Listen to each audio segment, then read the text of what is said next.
तो दोस्तों, इससे पहले कि हम अपना मेन टॉपिक शुरू करें, मैं आपको बता देता हूँ कि Naukri.com ने अपनी स्टेप अप सर्विस शुरू की है, जिसमें अगर आपकी हाल में ही जॉब जा चुकी है लॉकडाउन की वजह से या कोरोना वायरस की वजह से, तो अगर आप Naukri.com का ऐप ओपन करेंगे तो आपकी जो होम पेज है उस पर इस तरीके से पेज खुलेगा, जैसे कि आप ये देख रहे हैं, और आपको सबसे ऊपर दिखाई देगा ये ऑप्शन,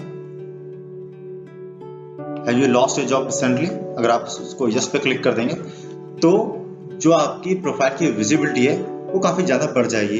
इससे आपके प्रोस्पेक्टिव एम्प्लॉयर्स को पता चल जाएगा कि आप इमीडिएटली उन्हीं कंपनी को ज्वाइन कर सकते हैं विदाउट किसी नोटिस पीरियड के, तो आपको प्रेफरेंस मिलेगी।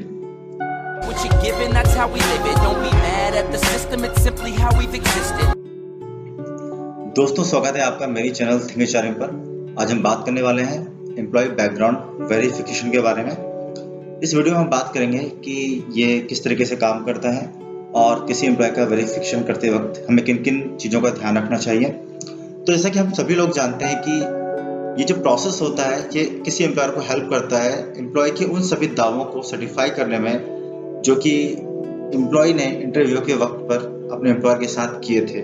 इस प्रोसेस से पता चलता है कि क्या वो दावे झूठे थे या सही थे। तो सबसे पहले जो पॉइंट होता है वो हमें ये याद रखना होगा कि जब भी हम किसी भी एम्प्लॉय का वेरिफिकेशन करने जा रहे हैं, शुरू करने जा रहे हैं, तो उस टाइम पर हमको एम्प्लॉय से कंसेंट लेना जरूरी है, क्योंकि इस पूरे प्रोसेस में हम किसी भी एम्प्लॉय की सेंसिटिव इन्फॉर्मेशन के साथ ही डील करने वाले हैं। यहाँ पर हम उसके डेट ऑफ बर्थ के रिकॉर्ड को भी चेक कर सकते हैं, यहाँ पर उसके एजुकेशन रिकॉर्ड्स हम चेक कर रहे हैं, यहाँ पर उसकी क्वालिफिकेशन रिकॉर्ड चेक कर रहे हैं। इस तरीके से उसकी बहुत सारी सेंसिटिव इन्फॉर्मेशन को हम किसी न किसी तरीके से ऑब्टेन कर रहे हैं। और एज पर लीगल रिक्वायरमेंट किसी भी एम्प्लॉय की सेंसिटिव इन्फॉर्मेशन को एक्सेस करने के लिए कंसेंट होना बहुत जरूरी है उस एम्प्लॉय का, अदरवाइज ये अनएथिकल और लीगल माना जाएगा as per the information technology rules 2011। और अगर आप ISO स्टैंडर्ड्स की बात करते हैं तो ISO स्टैंडर्ड 27001 के अंतर्गत भी अगर आप किसी भी एम्प्लॉय का इस तरीके का डेटा ऑब्टेन करने की कोशिश कर रहे हैं किसी भी अदर सोर्सेज से, तो आपको उससे डिक्लेरेशन साइन करानी पड़ेगी। सेकंड पॉइंट जो है, हो सकता है कि आपको अपने एम्प्लॉय के वेरिफिकेशन करते समय उसकी कॉल्स को भी उससे जुड़े लोगों की कॉल्स को रिकॉर्ड करना पड़े। जैसे कि कई बार क्या होता है कि आप एम्प्लॉय के पुराने सुपरवाइजर से बात कर रहे हैं और प्रूफ के तौर पर उसकी कॉल रिकॉर्ड करना चाहते हैं। तो दोस्तों, याद रहे किसी भी कॉल को रिकॉर्ड करते वक्त सबसे ज़्यादा जो जरूरी होता है वो होता है आपको बताना पड़ेगा कि आप कॉल रिकॉर्ड करने जा रहे हैं। किसी भी व्यक्ति की विदाउट मर्जी के, विदाउट इंफॉर्मेशन के आप उसकी कॉल को रिकॉर्ड नहीं कर सकते। ये अनएथिकल और इलीगल भी माना जाएगा। एग्जाम्पल के तौर पर मैं आपको बताऊं कि जब भी आप कॉल सेंटर वाले कॉल करते हैं और आपसे बात करते हैं तो आपको जरूर बताते हैं कि ये कॉल क्वालिटी और ट्रेनिंग पर्पस के लिए रिकॉर्ड की जा सकती है। दूसरा, आपको एग्जाम्पल मैं देता हूँ, अगर आप अच्छे इंटरनेशनल लेवल के सेल फोन्स देखेंगे जो कि इंटरनेशनल स्टैंडर्ड लेवल पर बने हुए हैं, उसमें कभी भी कॉल रिकॉर्डिंग का फीचर अपने आप नहीं आता है। उसमें क्या होता है कि आपको अलग से ऐप डाउनलोड करनी पड़ती है। वो फोन्स अपनी तरफ से कॉल रिकॉर्डिंग का फीचर नहीं देते, क्योंकि बहुत सारी कंट्रीज में कॉल रिकॉर्डिंग करना गैर कानूनी है। तीसरा, आपको मैं एग्जांपल देता हूं, जब भी आप कॉन्फ्रेंस कॉल ज्वाइन करते हैं ऑफिस वगैरह में, तो एक बीप की टोन आती है जिससे आपको पता चल जाता है कि कोई दूसरा बंदा कॉल पे आ चुका है। तो ये सारे आपके पर्सनल इंफॉर्मेशन को प्रोटेक्ट करने के तरीके होते हैं, और आप ध्यान रखें इस बात का कि आप कॉल रिकॉर्ड कर रहे हैं तो कंसेंट जरूर लें। अगला,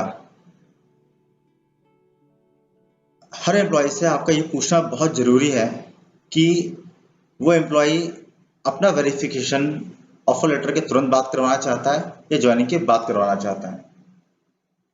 क्योंकि कई बार क्या होता है कि एम्प्लॉय नहीं चाहता है कि उसके किसी कंपनी में रहते हुए उस कंपनी से कुछ सवाल जवाब किए जाए, वो नहीं चाहता है एम्प्लॉय। कई केसेस में ऐसा होता है। बीइंग HR मैंने कई केसेस में देखा है कि एम्प्लॉय बोलते कि नहीं, आप जब मेरा ज्वाइनिंग हो जाए उसके बाद आप मेरा वेरिफिकेशन करना।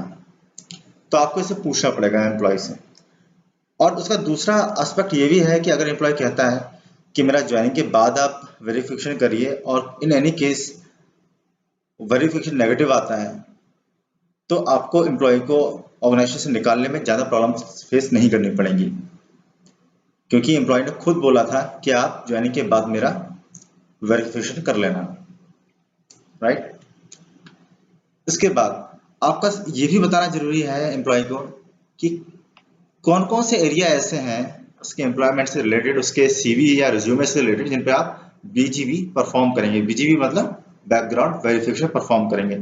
ये बताना बहुत जरूरी है और ये रिटन फॉर्म में होना चाहिए, जिसमें एम्प्लॉय की एक्नॉलेजमेंट हो। एक तरीके से कंसेंट फॉर्म का ही पार्ट होना चाहिए, जो कि मैंने आपको फर्स्ट पॉइंट बताया था कि कंसेंट लेना जरूरी है। उस कंसेंट फॉर्म का ये पार्ट आप कर सकते हो, या फिर इन चारों पार्ट्स को मिला करके जो मैंने अभी डिस्कस किए हैं पहले, इन सबको मिलाकर के आप एक कंसेंट फॉर्म बना सकते हो और उससे एक कंसेंट फॉर्म में एम्प्लॉय से साइन करा के उसकी कंसेंट प्राप्त कर सकते हो, राइट। अब आगे हम बात करते हैं कि क्या क्या चीजें हैं जो आपको वेरीफाई करनी होती हैं इस प्रोसेस में। सबसे पहला ये सभी को पता है कि एजुकेशन जो वेरिफिकेशन होता है वो जरूरी होता है। इसमें ज़्यादातर खास तौर पर आपका 10th क्लास का, 12th क्लास का, ग्रेजुएशन, प्रोफेशनल डिग्री और टेक्निकल डिग्री को चेक किया जाता है। अगला आपका होता है एम्प्लॉयमेंट वेरिफिकेशन। अभी दो टाइप से हो सकता है। एक एम्प्लॉयमेंट वेरिफिकेशन आपका एचआर से आप करवा सकते हो, दूसरा आप उसके सुपरवाइजर या कलीग से करा सकते हो। आजकल आप देखेंगे प्रचलन में काफी बढ़ गया है किसी सुपरवाइजर के या कलीग्स के थ्रू भी एम्प्लॉयमेंट वेरिफिकेशन कराना, ताकि अगर कोई ऐसी पोजीशन है जो कि टीम मैनेजमेंट वाली पोजीशन है, तो ऐसे में कई सारी एजेंसीज ये रिकमेंड करती हैं कि आप उनके सबऑर्डिनेट से भी, जो आपने एम्प्लॉय हायर किया है तो उसके पुराने सबऑर्डिनेट से भी पता करें कि वो कैसा था as a team leader, as a manager, वो एम्प्लॉय कैसा था वहां पर। अब एचआर से जो आप वेरीफाई करते हो तो उसमें आपको कुछ सेलेक्टेड चीजें पूछनी होंगी। एम्प्लॉयमेंट टेन्योर आपको पूछना होगा, सैलरी इन्फॉर्मेशन आप पूछ सकते हो। हालांकि बहुत सारी कंपनी सैलरी इन्फॉर्मेशन नहीं देती हैं, वो सिर्फ एम्प्लॉयमेंट टेन्योर कंफर्म करती हैं और ज्यादा उसका डेजिग्नेशन कंफर्म करती हैं। इसके अलावा बहुत सारी कंपनी कभी उसकी सैलरी डिस्क्लोज नहीं करती हैं। बट यस, बीइंग एचआर आप हमेशा चाहोगे कि आपको सही इन्फॉर्मेशन मिले दूसरे कंपनी के थ्रू, तो आप सैलरी पूछ सकते हो, आप टीम साइज पूछ सकते हो कि वो एम्प्लॉय टीम साइज क्या हैंडल करता था, रिपोर्टिंग उस एम्प्लॉय की किसको थी। अब रिपोर्टिंग क्यों जरूरी है जानना, कई बार क्या ऐसा होता है कि एम्प्लॉय की रिपोर्टिंग आपकी कंपनी में किसी टॉप मैनेजमेंट के लेवल पर होनी है, बड़े पुराने कंपनी में किसी अपने से किसी एक लेवल या दो लेवल ऊपर के एम्प्लॉय को रिपोर्ट करता था। अब यहाँ पे होता क्या है कि किसी मैनेजमेंट के लेवल पे रिपोर्ट करना बिल्कुल अलग होता है अपने से एक या दो लेवल सीनियर एम्प्लॉय को रिपोर्ट करने से। तो ये भी बहुत जरूरी है जानना। और जो आपका ये पॉइंट है आपका एम्प्लॉयमेंट वेरिफिकेशन फ्रॉम सुपरवाइजर और कलीग से, उसमें बेसिक बहुत ही कॉमन चीजें पूछी जाती हैं कि कंडक्ट कैसा था, की अचीवमेंट्स क्या क्या थे, एरिया ऑफ इम्प्रूवमेंट आपको क्या लगता है कि उस एम्प्लॉय का है, टेन्योर कितना साथ में आप लोगों ने काम किया है, और उस एम्प्लॉय के स्ट्रॉन्ग पॉइंट्स क्या थे। इसके बाद जो इम्पोर्टेंट पॉइंट है वो ये है कि एड्रेस वेरिफिकेशन आपको एम्प्लॉय करना होगा, प्रेजेंट और परमानेंट दोनों रेजिडेंस का। और इसमें आपको एक चीज का बहुत ध्यान रखना है कि वो कम से कम एक लोकल पर्सन से विटनेस्ड हो जो वेरिफिकेशन आपका है। और आपका क्वेश्चन जो है, जो मस्ट है, वो ये है कि टेन्योर ऑफ स्टे क्या है उस जगह पर। क्योंकि अगर वो उस जगह पर सिर्फ एक महीने से रह रहा है, अगर उसका करंट एड्रेस है या प्रेजेंट एड्रेस कह लें हम उसको, और वो सिर्फ एक महीने से रह रहा है, तो आपको उसके बारे में कुछ पता नहीं चल पाएगा। तो ये पूछना भी बहुत जरूरी है कि वो कितने टेन्योर्स वहां स्टे कर रहा है, ताकि आप ये डिसाइड कर सकें कि जो पुलिस वेरिफिकेशन भेजना है वो कहाँ भेजना है, राइट। इसके बाद जरूरी है क्रिमिनल वेरिफिकेशन चेक करवाना उसका।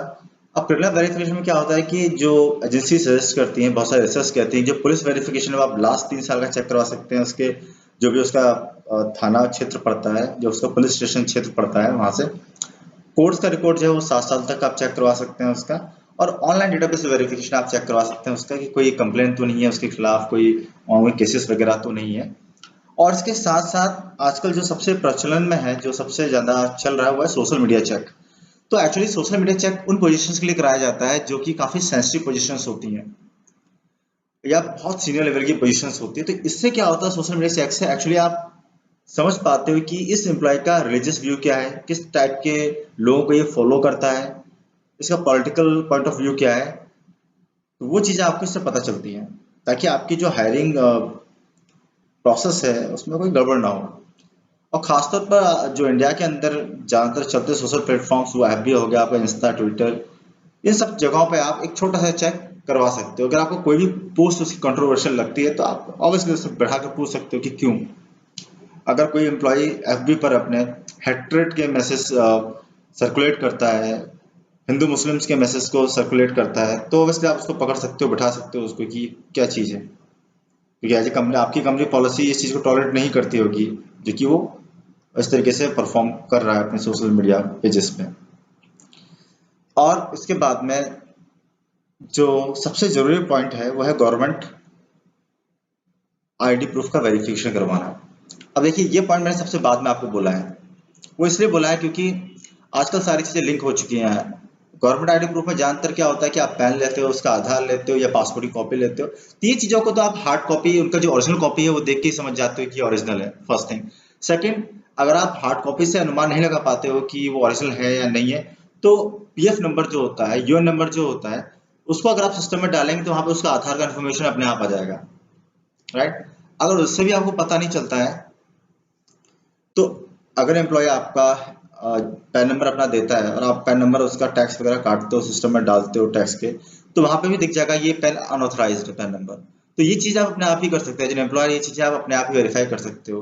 इनफैक्ट बहुत सारी चीजें ऐसी होती हैं जो कि आप अपने पीएफ के लॉगिन पे, जिन एम्प्लॉयर पीएफ के लॉगिन पे जाकर चेक कर सकते हो, उसके पुराने एम्प्लॉयमेंट आप वहां से ही चेक कर सकते हो, आपको एग्जैक्ट पता चल जाएगा कि किस पीएफ नंबर पे कितने टेन्योर में पैसा कटा है, डेट ऑफ ज्वाइनिंग क्या थी, डेट ऑफ लिविंग क्या थी, एग्जैक्टली आपको कहीं जाने की जरूरत नहीं, आपको सिंपल पीएफ की वेबसाइट से ही पता चल जाएगी ये चीजें।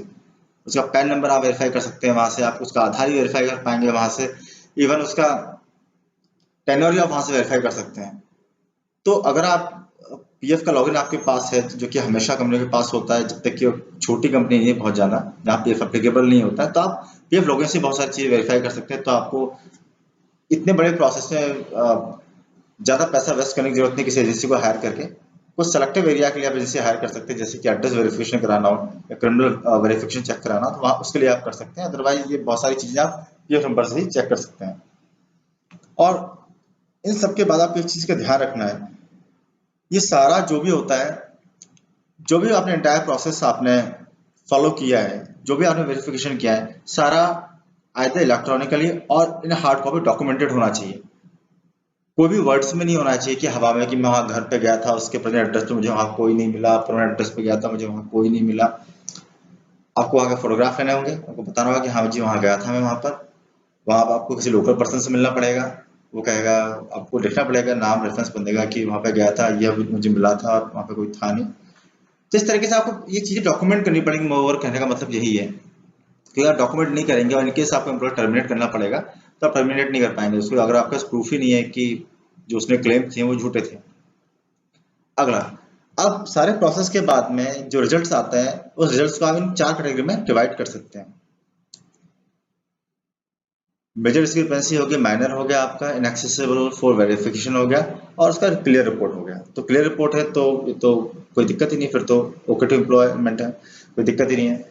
अब मेजर डिस्क्रिपेंसी में क्या आता है, वो आता है फ्रॉड, जैसे कि उसने अपना कोई डॉक्यूमेंट फोर्ज कर दिया, 10th की मार्कशीट में 50% थे, चेंज करके 60% कर दिया, या किसी पुरानी कंपनी का एम्प्लॉयमेंट लेटर था, उसको अपने हाथ से साइन मार के लेटर हेड बना करके प्रिंट करके दे, ये थी मेजर डिस्क्रिपेंसी, जो कि फ्रॉड की कैटेगरी में आती है। माइनर में क्या होता है कि कई बार मेरा अगर मान लो हाई स्कूल में या 10th क्लास में 59.5% था, तो मैंने उसको 60% कर दिया। तो ये एक्चुअल में क्या है कि कई बार मैं अज्यूम कर लेता हूँ कि हाँ ठीक है 59.5 है तो मैं 60 लिख देता हूँ, कोई दिक्कत नहीं, ये एक अंडरस्टैंडेबल चीज है। तो ये माइनर डिस्क्रिपेंसी में आता है। और कई बार ऐसा भी होता है कि मैं अपने प्रेजेंट एड्रेस की जगह पर करंट एड्रेस ही डाल देता हूँ, क्योंकि मुझे लगता है कि मेरे एम्प्लॉयर को कॉन्ट्रैक्ट तो मुझे करंट एड्रेस पे ही करना है, तो मेरा कोई इंटेंशन नहीं होता है, लेकिन मैं उसमें अपना परमानेंट की जगह पर करंट ही डाल देता हूँ। तो ये सब माइनर डिस्क्रिपेंसी, आप बैठ के एम्प्लॉय से बात कर सकते हैं, उसका रीजन पूछ सकते हैं कि ऐसा क्यों किया था, और ये कोई बड़ा मैटर नहीं होता। इसके बाद होता है आपका इनएक्सेसिबल फॉर वेरिफिकेशन। अब इस केस में क्या होता है कि हो सकता है कि उसकी पुरानी कंपनी थी वो बंद हो चुकी है, तो वेरीफाई करने के लिए वहां पे है ही नहीं कोई। सेकंड, हो सकता है कि उसके पुराने जो एम्प्लॉयमेंट के ड्यूरेशन है, उसका जब आपने सुपरवाइजर का नंबर मांगा होगा, उसने दिया होगा, हो सकता है सुपरवाइजर का नंबर वैलिड ही ना हो, मोबाइल नंबर अब बंद हो चुके हो वो। तो कई बार क्या होता है कि एम्प्लॉय टच में नहीं रह पाते हैं अपने पुराने बॉसेस के, पुराने कलीग्स के, तो ऐसे में उन्होंने अगर आपको कॉन्टैक्ट नंबर दिया है, तो हो सकता है ऐसा कि वो नंबर आपको स्विच ऑफ आए या बंद आए। तो इसका मतलब ये नहीं कि एम्प्लॉय फ्रॉड है, मे बी एम्प्लॉय ने चेक नहीं किया था, आपको दे दिया है, राइट। अब इन सारे प्रोसेस के बाद में जब एक आप कंक्लूजन पे पहुंचते हैं कि ये माइनर डिस्क्रिपेंसी है या मेजर डिस्क्रिपेंसी है या फिर जो भी है, आपको एक रीजनेबल टाइम देना पड़ेगा एम्प्लॉय को जस्टिफाई करने के लिए, प्रूफ प्रोवाइड करने के लिए। अब without show cause notice issue किए, विदाउट जस्टिफाइड टाइम दिए किसी एम्प्लॉय को टर्मिनेट नहीं कर सकते हैं, फर्स्ट थिंग। सेकेंड, अगर वो टाइम देने के बाद भी सफिशिएंट रिकॉर्ड्स को प्रोड्यूस नहीं कर पाया है तो आपको उस एम्प्लॉय के लिए टर्मिनेशन लेटर इशू करना पड़ेगा। और टर्मिनेशन लेटर में आपको उसके अपॉइंटमेंट लेटर का क्लॉज जरूर देना पड़ेगा कि कौन सा ऐसा क्लॉज था उसके अपॉइंटमेंट लेटर में जिसके बेसिस पे आप उसको टर्मिनेट कर रहे हैं।